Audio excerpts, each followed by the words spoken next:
Bismillahirrahmanirrahim. Assalamualaikum warahmatullahi wabarakatuh. Alhamdulillah.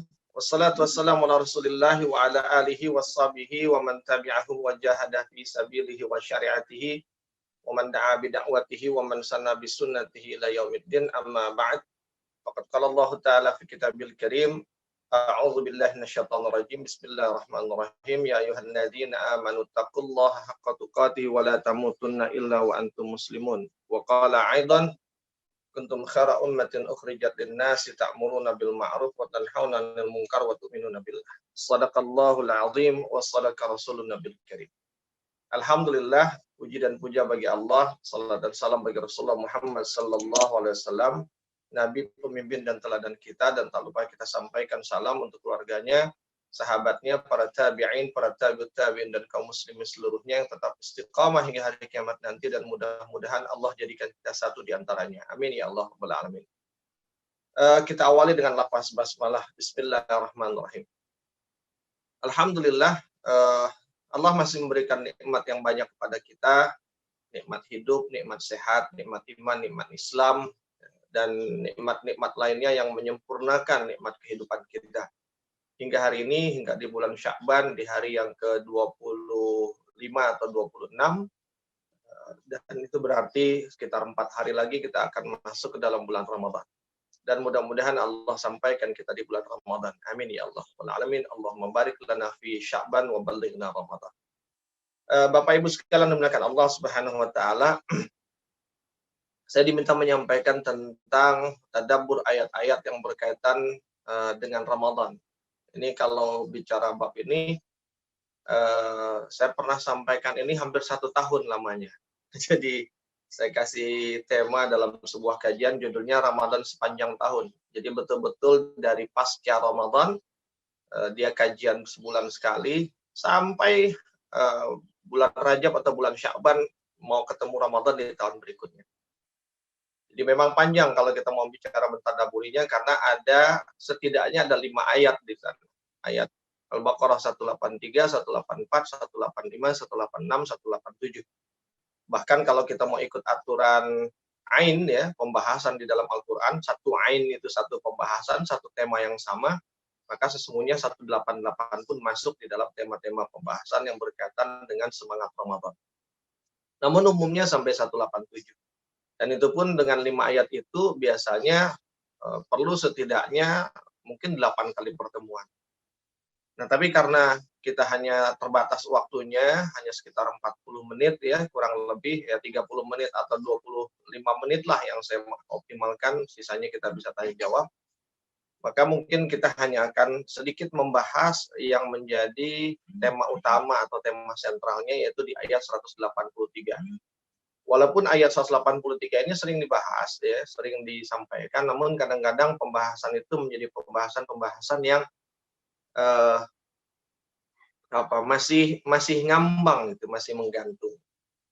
Nah, mudah-mudahan dalam pertemuan ini setidaknya tidak lagi mengambang, tapi ada sedikit kejelasan sehingga kita tahu gitu, bagaimana berRamadan yang baik. Nah, Bapak Ibu sekalian dimuliakan Allah Subhanahu wa taala, di dalam ayat 183 itu, karena kita babnya tadabbur ya. Ayat 183 di dalam surat Al-Baqarah, Allah berfirman, A'udzubillahi minasyaitonirrajim. Bismillahirrahmanirrahim. Ya ayyuhalladzina amanu kutiba 'alaikumusiyam kama kutiba 'alal ladzina min qablikum la'allakum tattaqun. Allah katakan kepada kita, ya ayyuhalladzina amanu. Kalau disebut kalimat ya ayyuhalladzina amanu di dalam Quran, karena ada ayat-ayat lain yang bunyinya ya ayyuhan nas, atau ada ayat lain yang tanpa prolog ya ayyuhalladzina.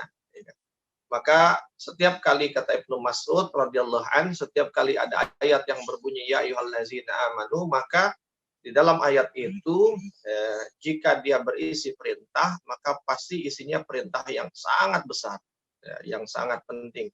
Dan jika ayat itu berisi larangan, maka pasti larangannya adalah larangan yang sangat besar atau larangan yang sangat penting. Maka hendaklah kita berhenti sejenak, ya, kita mengamati, kita memperhatikan, dan mencoba memahami lebih jauh ayat itu. Apa perintah besar di dalamnya, bagaimana melaksanakannya, apa konsekuensinya, dan lain sebagainya. Nah, itu satu. Allah memulai dengan ya ayyuhallazina amanu, dan Allah pun menggunakan kata seruannya dengan menggunakan kata ya. Kata ya itu satu dari 14 seruan di dalam bahasa Arab. Dan kata ya itu menunjukkan seruan yang sangat umum, ya. Sangat umum yang ditujukan kepada si objek yang diseru. Siapa objek yang diseru itu? Amanu, orang beriman. Artinya apa? Orang beriman secara umum, tanpa memilah-milah keimanan mereka, baik yang imannya tinggi ataupun yang imannya rendah, baik yang imannya kuat ataupun yang imannya lemah. Atau dampak dari keimanan itu, baik yang sholatnya berjamaah ataupun sholatnya sendiri, baik yang sholatnya tepat waktu ataupun yang sholatnya terlambat gitu di akhir waktu, baik yang dia berpuasa sekedarnya atau yang berpuasa dengan sebaik-baiknya puasa, baik dia yang bersedekah dengan sedekah yang terbaik atau dia yang bersedekah dengan sedekah yang paling minim dari yang dia punya, baik dia yang berzikir hanya seingatnya saja ataupun mereka yang berzikir dengan zikran katsira kalau dalam bahasa Al-Quran. Baik mereka yang melakukan amal-amal soleh dengan segala kesempurnaan dan fadilahnya, maupun mereka yang melaksanakan amal soleh dengan sekedarnya saja. Artinya selama dia memiliki iman, maka dia termasuk orang yang diseru di sana. Dan bukan hanya itu, seruan kepada orang beriman ini juga menunjukkan seruan yang khusus. Karena apa? Karena orang beriman itu adalah orang khusus. Orang khusus di antara yang khusus. Siapa orang khusus dia? Apa maksud orang khusus di antara yang khusus? Karena apa? Secara umum Allah menciptakan manusia. Dan di antara manusia yang umum itu ada orang-orang khusus, yaitu orang-orang yang beriman. Maka perintah ini diperintahkan bagi orang khusus, namun orang khusus dengan segala variannya. Orang khusus dengan segala derivasinya.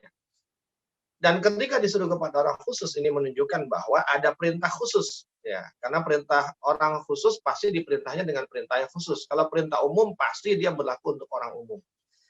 Karena perintahnya khusus berarti dia punya keistimewaan dari segi perintah. Itu yang kedua. Kemudian yang ketiga, karena ini diperintah kepada orang khusus dan perintahnya perintah khusus, menunjukkan bahwa perintah yang khusus itu hanya bisa dilakukan oleh orang-orang khusus. Tidak bisa dilakukan oleh orang-orang umum. Sebagai contoh begini, Bapak-Ibu sekalian. Puasa itu kan salah satu amalan, salah satu ibadah yang banyak dimensinya. Yang pertama jelas dimensi iman, dimensi takwa. Kemudian di dalamnya ada dimensi ruhani, ruhiyah. Gitu. Tapi kemudian dia juga ada dimensi jasadiah, dimensi fisik. Artinya apa? Berpuasa itu secara fisik dia membutuhkan kekuatan fisik. Maka kemudian dalam materi-materi tarawih Ramadan itu biasanya satu di antaranya ada bab tentang isti'dad jasadiah, persiapan fisik.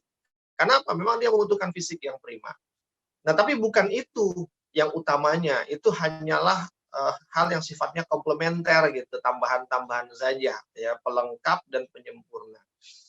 Karena jika dia hanya amalan fisik, maka tidak perlu orang beriman. Ya. Orang kafir pun pasti bisa selama dia memiliki fisik yang kuat. Gitu. Nah, jika kemudian dia hanya dimensi fisik, maka orang kafir pun bisa melakukannya. Padahal orang kafir tidak masuk dalam kategori orang-orang khusus.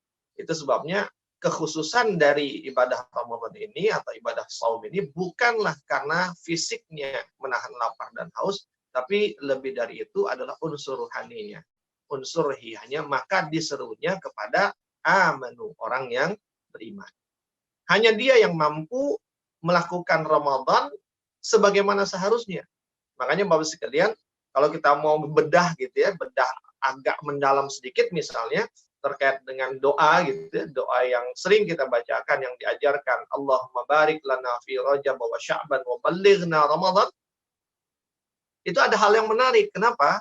Ada 3 bulan yang disebut, yaitu Rajab, Sya'ban, dan Ramadan. Tapi kemudian 2 bulan yang pertama diperlakukan sama, tapi 1 bulan yang ketiga diperlakukan berbeda. Apa maksudnya? 2 bulan yang pertama diperlakukan dengan permohonan dan harapan keberkahan. Allahumma barik lana fi Rajab wa Sya'ban. Berharap keberkahan dari Allah di bulan Rajab dan Sya'ban. Tapi ketika bicara Ramadan, dia tidak wa barik lana fi Ramadan, tapi wa ballighna Ramadan. Dan sampaikan aku kepada Ramadan. Ini mengisyaratkan bahwa 2 bulan yang pertama itu adalah bulan di mana kita menghimpun keberkahan, dan keberkahan maknanya adalah kasratul khair, kebaikan yang banyak, berarti kita melakukan aktivitas kebaikan yang banyak, sehingga dengan semua aktivitas kebaikan yang banyak itu, di mana aktivitas kebaikan atau amal ibadah itu kan berefek kepada yazid, naiknya keimanan kita. Al-imanu yazid wa yanqus yazidu bitta'ah. Naiknya keimanan itu karena ketaatan. Maka ketika di bulan Rajab dan Sya'ban kita banyak melakukan kebaikan, harapannya adalah keimanannya naik. Keimanannya sampai kepada titik paling optimal. Kenapa? Karena dia butuh iman untuk melaksanakan Ramadan. Makanya disuruh ya ayyuhallazina amanu kutiba alaikumusiyam. Dia butuh iman. Semakin prima imannya, maka semakin prima pula pelaksanaan ibadah saumnya. Tapi semakin jelek keimanannya, maka akan semakin jelek juga pelaksanaan Ramadannya. Makanya kemudian Rasulullah juga mengatakan kam min shaimin, dalam riwayat lain disebut rubama shaimin laisa lahu min siyamihi illa al-ju' wal 'atash. Berapa banyak orang yang berpuasa, kata kam min, berapa banyak itu menunjukkan jumlah yang tidak sedikit. Begitu banyak orang yang berpuasa, laisa lahu min siyamihi illa al-ju' wal 'atash, tapi tidak ada yang mereka dapatkan kecuali sekedar kelaparan dan kehausan. Kenapa? Karena puasanya nahan lapar dan nahan haus. Tapi selebihnya, lebih dari itu dia tidak dapat apa-apa. Ini menunjukkan bahwa ada yang berhasil, ada yang gagal, ada yang minimal, ada yang maksimal. Dan yang menentukan berhasil tidaknya, minimal dan maksimalnya adalah seberapa baik kan, kualitas ataupun seberapa baik keimanan yang dia miliki di saat dia menjalankan ibadah Ramadan itu. Maka kemudian doanya, Allahumma barik lana fi Rajab wa Sya'ban wa ballighna, dan sampaikan aku kepada bulan Ramadan. Nah, sampaikan di sini makna balighna, kata balighna, kita sering sebut akil baligh.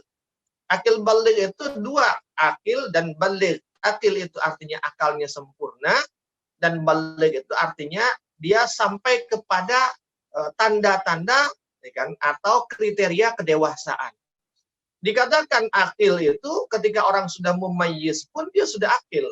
Kapan dia mumayyiz? Mumayyiz itu di usia 5 atau 6 tahun. Tuh sudah akil dia. Tapi dia belum baligh. Karena baligh itu ada tandanya. Kan? Ada kualifikasinya. Dikatakan dia dewasa ketika bukan usianya 17. Bukan. Tidak selalu. Tapi dikatakan dewasa ketika tanda kedewasaan itu sudah terjadi pada dirinya. Bagi laki-laki, jakunnya sudah tumbuh, dia mimpi basah, tumbuh rambut di kemaluannya. Bagi perempuan, dia mengalami menstruasi. Dan itu namanya tanda. Baru dia dikatakan sampai pada kedewasaan. Sebelum tanda itu dapat terjadi, dia tidak dikatakan sampai sekalipun umurnya sudah lebih daripada orang lain yang sudah dewasa. Nah, begitu pula ketika disebut kata balighna Ramadan, bukan sekedar sampai dalam ukuran termin waktu, kita sampai, kita masih hidup sampai Ramadan. Bukan hanya itu. Kalaupun mau diambil makna itu, bukan hanya itu. Tapi bagaimana kemudian kita sampai kepada tanda-tanda yang kita mendapatkan Ramadan. Dikatakan dia mendapatkan Ramadan ketika dalam bahasa saya, dia mampu menaklukkan Ramadan. Menaklukkan Ramadan artinya dia mampu melumat habis semua hidangan, semua menu yang ada di bulan Ramadan. Apa sebutkan menu-menu yang ada di bulan Ramadan? Banyak sekali ketika kita bicara amalan-amalan Ramadan. Dia sampai bukan hanya dalam pelaksanaan, tapi sampai kepada tujuan dari pelaksanaannya. Itu makanya disebut balighna. Tapi untuk balighna Ramadan yang diperlukan adalah barik lana atau keberkahan di bulan Rajab dan bulan Sya'ban. Tanpa keberkahan Rajab dan Sya'ban, sulit bagi kita untuk sampai di bulan Ramadan. Makanya jangan lupa dengan doa itu. Dan jangan lupa untuk selalu mempersiapkan diri dengan kebaikan-kebaikan selama Rajab dan Sya'ban. Karena Rajab dan Sya'ban kita menentukan Ramadan kita. Rajab dan Sya'ban kita akan menentukan kualitas panggilan kita sebagai amanu. Bapak Ibu sekalian milik Allah Subhanahu wa taala itu dalam kalimat ya ayyuhalladzina amanu. Lalu kemudian Allah katakan kutiba alaikumusiyam, telah diwajibkan kepada kamu berpuasa. Ayat ini sesungguhnya belum definitif bicara tentang puasa Ramadan. Dia hanya bicara puasa dalam konteks umum, ya, puasa dalam makna yang umum. Kenapa? Karena dilanjutkan di dalam kalimat berikutnya, kama kutiba 'alal ladzina min qablikum la'allakum tattaqun. Kama kutiba 'alal ladzina min qablikum. Telah diwajibkan kepada kamu berpuasa. Tunggu, sebelum sampai ke sana saya mau sebutkan dulu, disebut kata kutiba alaikumusiyam. Perintahnya itu dengan menggunakan kata kutiba, kutiba kataba, ya kan? Yaktubu kataba itu artinya dicatatkan. Sehingga kalau bahasa saya, kalau istilah saya, perintah puasa itu adalah perintah tertulis, ya. Perintah yang ada SK-nya gitu. Bukan sekedar perintah lisan. Kerjain, ya kan? Ayo lakukan, enggak, tapi ada SK-nya. Tidak akan bisa melakukan seseorang jika dia tanpa SK itu. Seorang karyawan kalau nggak bawa SK ke cabang misalnya, nggak akan diterima. Seperti itu. Tapi kalau dia bawa SK, insya Allah dia akan diterima. Begitulah Ramadan, begitu istimewanya sehingga perintahnya puasa, sebegitu istimewanya puasa, sehingga perintahnya itu dengan SK, tercatat, ya kan? Kutiba, ya kan? Dicatatkan. Namun memang terjemahannya diwajibkan. Ya kenapa? Dikatakan saja jika dia perintah menjadi wajib, apalagi perintah itu dicatatkan. Nah kemudian kenapa saya katakan bukan Ramadan, bukan hanya puasa dalam makna umum, karena disebutkan di kalimat berikutnya, kama kutiba 'alal ladzi, sebagaimana telah diwajibkan kepada orang-orang sebelum kami, orang-orang, ya kan, kutiba 'alal ladzina min qablikum, sebelum kalian. Artinya apa? Bahwa yang namanya ibadah puasa secara umum, makna puasa itu secara umum adalah perintah yang dia ada dari sejak dulu, dari sejak zaman nabi-nabi sebelumnya, dari sejak umat-umat sebelum umat Nabi Muhammad SAW. Kalau bahasa ilmiahnya, ya, ibadah puasa itu ibadah yang historis. Ini Mas Erlangga biasanya familiar dengan istilah-istilah begini. Ibadah puasa itu bukan ibadah yang ahistoris, bukan ibadah yang nggak ada catatan sejarah, nggak ada jejak sejarahnya, enggak. Dia bukan ibadah yang baru, tapi ibadah yang memang terus diulang di masa-masa kenabian. Setiap nabi ada puasanya. Namun nanti prakteknya, waktunya itu yang berbeda. Tapi bahwa dia berpuasa itu ada. Dan ini menunjukkan ada sebagai keistimewaan. Karena apa? Bapak sekalian, kita paham semua nabi itu adalah membawa risalah Islam, ya kan? Tapi risalah Islam dengan syariatnya masing-masing. Islam dengan syariatnya Musa, Islam dengan syariatnya Ibrahim, Islam dengan syariatnya Daud, Islam dengan syariatnya Isa, dan terakhir adalah Islam dengan syariatnya Muhammad. Yang setiap syariat satu ke syariat yang lain biasanya ada yang dipertahankan dan ada yang dimansuh, ya kan? Ada yang mansuh atau ada yang dinasah, ada yang dihapus, seperti itu. Ada syariat Nabi Ibrahim yang tetap bertahan, tapi kemudian dinasah di masa Nabi berikutnya. Ada syariat Nabi, contoh misalnya kita bicara dalam konteks agama kita. Ada namanya puasa Daud. Puasa Daud itu memang puasanya Nabi Daud, ya. Tapi kemudian dia dipertahankan menjadi syariatnya Muhammad. Karena apa? Dalam tanda petik kalau bahasa perusahaan, diakuisisi oleh Muhammad bahwa ini pun menjadi syariatku. Artinya dia dipertahankan. Sementara syariatnya Nabi Daud yang lain boleh jadi ada yang tidak dipertahankan, ada yang tidak diambil. Contoh misal syariat Nabi Musa alaihissalam. Bani Israel di zaman Nabi Musa, kalau mereka bermaksiat, mereka melakukan dosa-dosa besar, maka cara mereka bertaubat itu adalah dengan bunuh diri. Masih ingat, ya kan, bagaimana dikisahkan dalam tafsir ketika Nabi Musa pergi selama 40 hari, kemudian orang-orang Bani Israel membuat patung sapi terbuat dari emas. Dan begitu Nabi Musa kembali, marahnya bukan main Nabi Musa. Karena mereka menyekutukan Allah dan melanggar apa yang diajarkan oleh Nabi Musa. Maka di antara hukumannya adalah tadi. Atau kisah misalnya orang yang membunuh, ya kan? Ada Bani Israel yang membunuh orang lain. Itu hukumannya ketika dia bertobat adalah bunuh diri. Sehingga waktu kasusnya patung sapi itu kan yang ikut menyembah dikasih pisau, ada apa bukan, yang tidak menyembah dikasih pisau, ya kan? Yang ikut mohon maaf terbalik, yang ikut menyembah, yang tetap patuh terhadap syariatnya Musa, ya kan, mereka aman. Tapi yang ikut menyembah patung sapi itu masing-masing mereka diberi pisau. Dan kemudian apa? Di antara mereka saling membunuh. Itulah pertobatannya.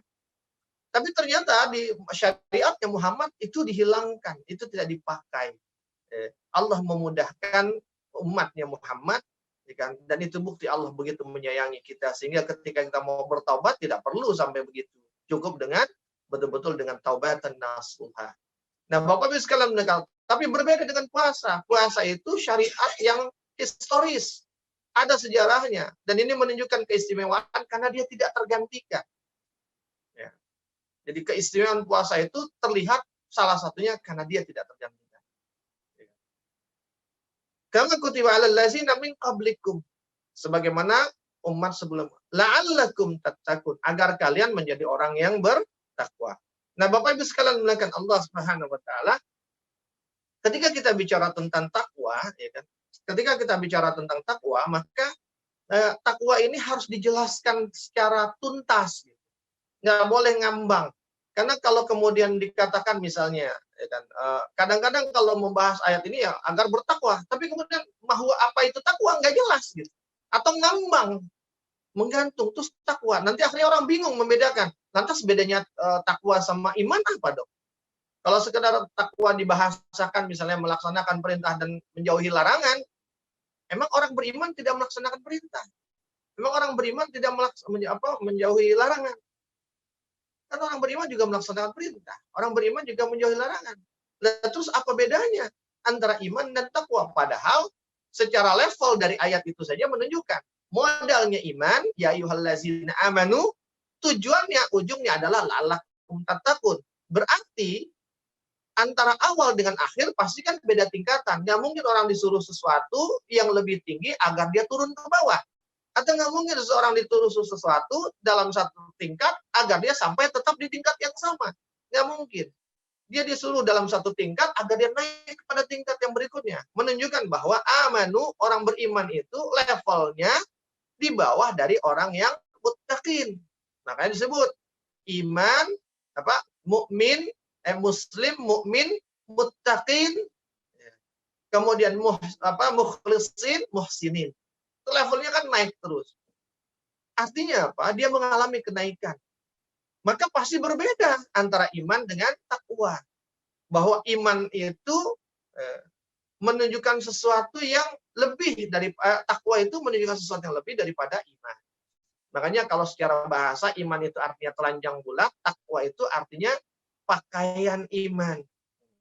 Jadi iman itu telanjang bulat, apa adanya perintah dikerjakan, sekedar dikerjakan, dia beriman. Tapi kalau bicara takwa, dia mengerjakan dengan keindahan, karena pakaian itu memperindah, pakaian itu mempercantik, pakaian itu memberikan rasa nyaman. Maka ketika kita bicara takwa, jika iman itu orang mendirikan sholat, jika iman itu orang berpuasa, jika iman itu orang membaca Quran, jika iman itu orang bersedekah, maka orang bertakwa, sholatnya indah. Jika orang beriman sholat zuhurnya menjelang asar, kan sholat juga. Yang penting dia sholat. Tapi orang bertakwa, sholatnya indah. Sehingga apa? Zuhurnya di awal waktu. Zuhurnya berjamaah. Zuhurnya di masjid. Zuhurnya dengan pakaian-pakaian yang terbaik. Zuhurnya dengan memenuhi semua fadilah sholat. Itu namanya takwa. Kesempurnaan takwa akan menentukan sesempurna apa dia memperindahnya. Ibarat orang pakai baju, ada yang sekedar pakai baju, pakai celana. Tapi ada yang menambah keindahannya dengan apa? Dia pakai peci. Ada yang menambah lagi dengan dia pakai sorban, pakai selendang. Ada yang menambah lagi dengan dia pakai sajadah dan lain sebagainya. Nah, Bapak Ibu sekalian melihatkan Allah Subhanahu wa taala. Orang yang beriman, dia berpuasa. ya sekedar puasa.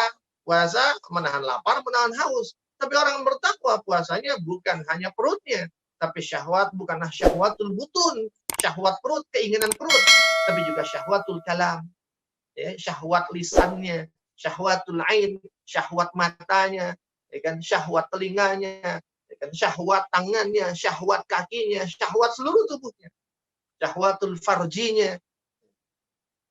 Dan berpuasanya betul-betul diisi dengan penuh kebaikan, bukan sekedar dengan amal ibadah, ya kan?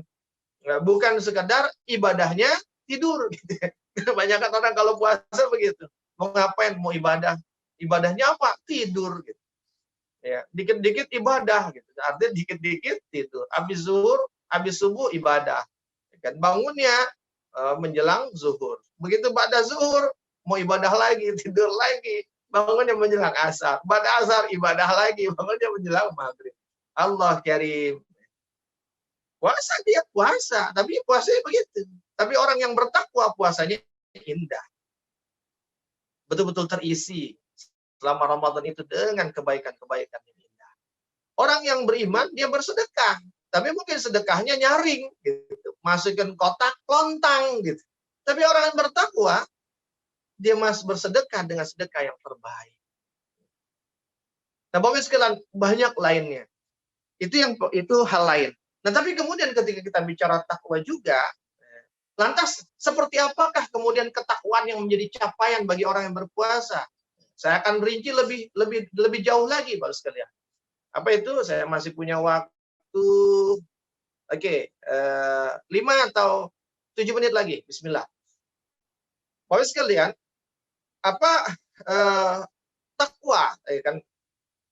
Ketika kita bicara takwa, maka komponen takwa itu ada dua. Satu komponen hablum, takwa yang dibentuk dengan hablum minallah, dan yang kedua takwa yang dibentuk dengan hablum minannas. Dan itu dua-duanya dipenuhi di Ramadan. Di mana? Di 183 takwa hablum minallah dengan cara berpuasa, karena puasa itu ibadah atau amalan yang sangat hablum minallah, betul-betul ibadah yang tingkat privatnya tuh tinggi. Tidak ada ibadah yang tingkat privasinya melebihi dari tingkat privasinya puasa. Orang sholat kelihatan, ketahuan. Dia berdiri, dia ruku, dia sujud. Orang sedekah ketahuan. Dia masukin uang ke dalam kenceleng. Namanya kadang-kadang disebut sumbangan dari Bapak Fulan.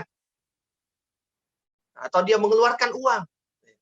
Orang yang baca Quran, orang yang berzikir, kelihatan suaranya terdengar. Dia membuka Quran. Tapi orang berpuasa nggak kelihatan di mana-mana. Nggak ada aktivitas yang dia lakukan. Namanya puasa, nahan. Nahan lapar, nahan minum, nahan syahwatnya. Itu berpuasa, itu sangat privasi. Hanya Allah yang tahu, hanya dia dan Allah yang tahu. Nah, Bapak sekalian milik Allah Subhanahu wa taala, ya, ketika kita istilahnya dia sebagai ibadah yang sangat privasi, ya kan, maka puasa itu menjadi sesuatu yang betul-betul membutuhkan keikhlasan.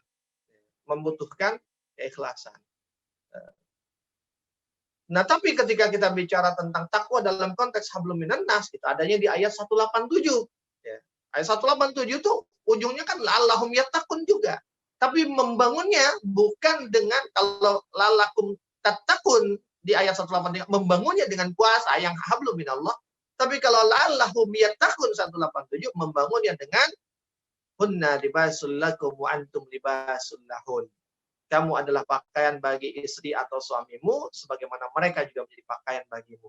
Bicara tentang hubungan interaksi, ya kan, antara suami dengan istri secara khusus, tapi sebagai simbol dia adalah interaksi antar manusia. Nah, Bapak Ibu sekalian memuliakan Allah Subhanahu wa taala. Ketika kita balik kepada ayat 183, itu nanti kalau 187 nanti kita bicara bab samara itu sakinah mawaddah warahmah itu juga dari sana semua. Nah, Bapak sekalian milik Allah, nah ketika bicara hablum minallah dalam konteks hablum minallah, maka ayat yang paling tepat setidaknya menurut saya untuk menggambarkan tentang apa itu takwa, bagaimana ciri takwa, ada di dalam surat Ali Imran 133 dan 135. Kenapa 135? Karena 134-nya Allah menggambarin tentang ciri orang bertakwa dari sisi hablum minannas. Baru kemudian di 135 yang ciri orang bertakwa dari sisi hablum minallah. Gitu. Jadi didahulukan bahkan ketakwaan yang berciri dari hablum minallah itu didahulukan. Wasari'u ila maghfiratin min rabbikum wa jannatin 'arduha as-samawati wal ardi u'iddat lil muttaqin allazina yunfiquna fis sarra. Jadi bersegeralah kalian kepada ampunan Allah dan kepada surganya yang luasnya seluas langit dan bumi, yang dipersiapkan bagi orang bertakwa. Siapa orang bertakwa itu? Allazina yunfiquna fis sarra wad dharra wal kadhimina al ghaiz. Itu takwa dalam lingkup hablum minan nas. Yunfiqun, berinfak itu untuk bantu orang. Ya, kaitannya sama manusia yang lain. Itu bicara tentang hubungan relasi kita dengan manusia. Wal kadhiminal ghaiz, menahan amarah, sama dalam konteks relasi kemanusiaan. Wal afina 'anil nas, memaafkan manusia juga dalam konteks relasi kemanusiaan. Nah, baru kemudian disebutkan ciri yang berikutnya ada 6. 3 ciri hablum minan nasnya, 3 ciri hablum minallahnya. Apa ciri hablum minallahnya? Kata Allah, wallazina iza fa'alu fahishatan aw zalamu anfusahum zakarullaha fastaghfaru li dzunubihim wa may yaghfiru dzunuba illallah wa lam yusirru ala ma fa'alu wa hum ya'lamun.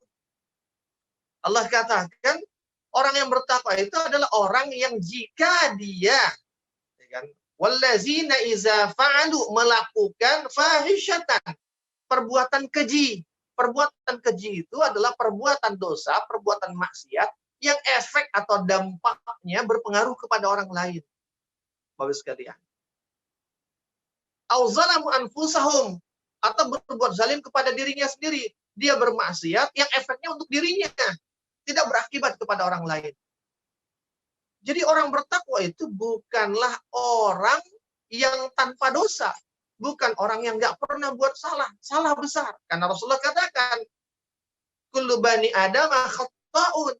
Semua anak Adam itu berdosa.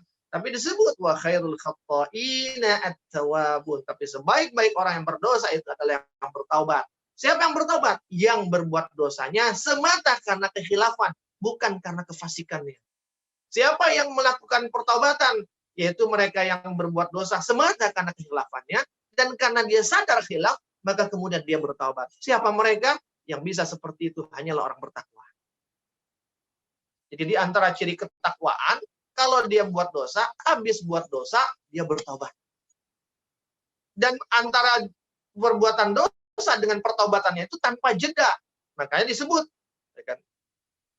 Disebutkan wallazina iza fa'alu fahishatan aw zalamu anfusahum dzakarullah.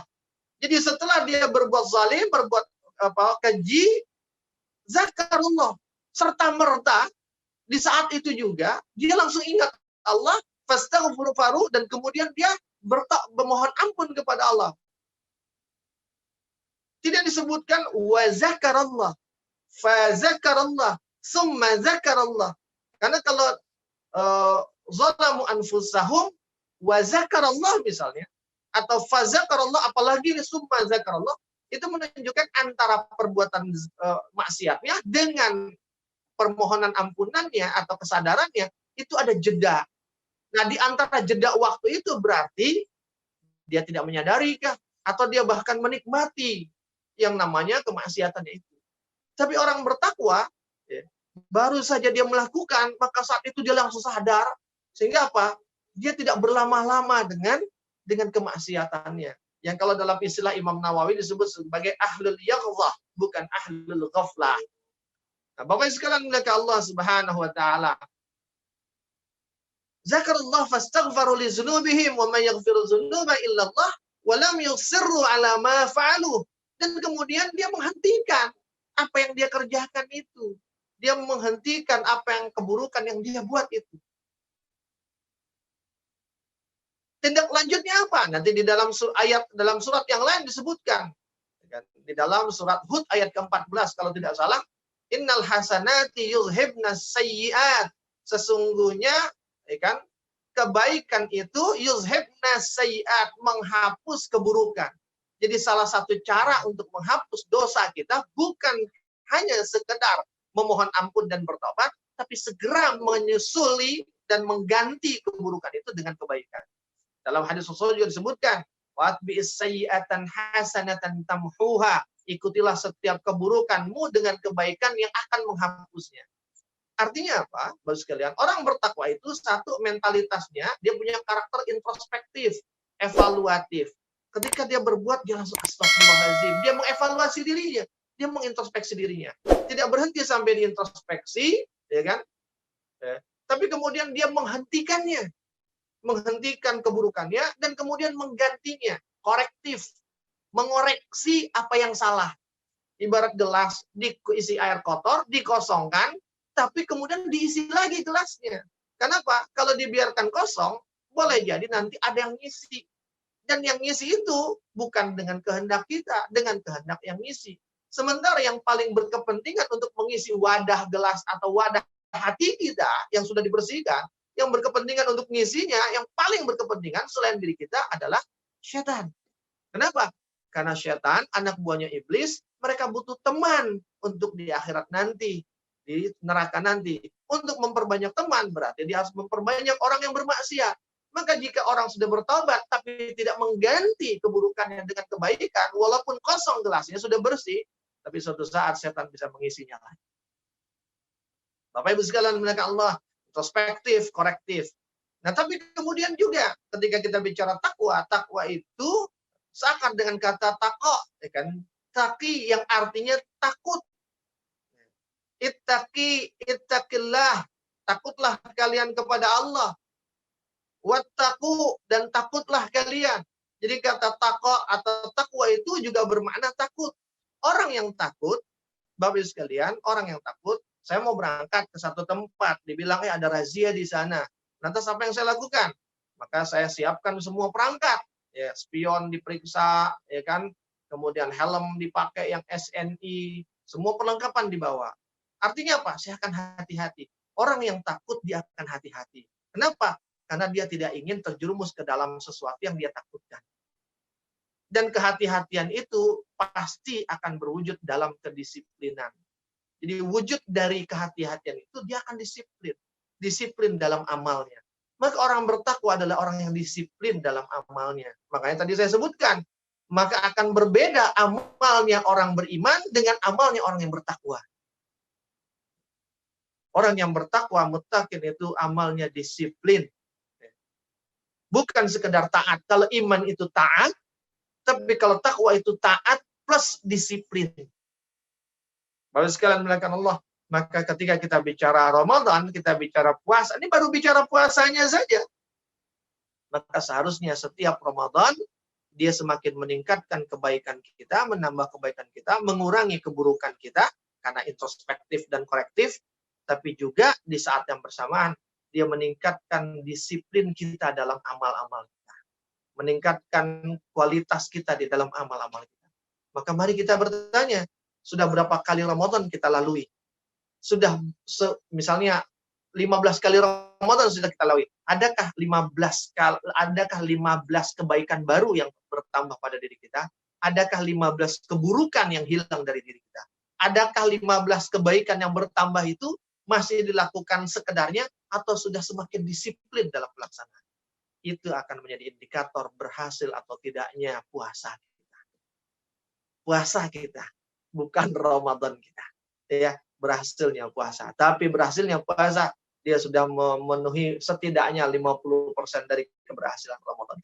Wallahu a'lam bishawab. Mohon maaf jadi agak kelamaan. Assalamualaikum warahmatullahi wabarakatuh.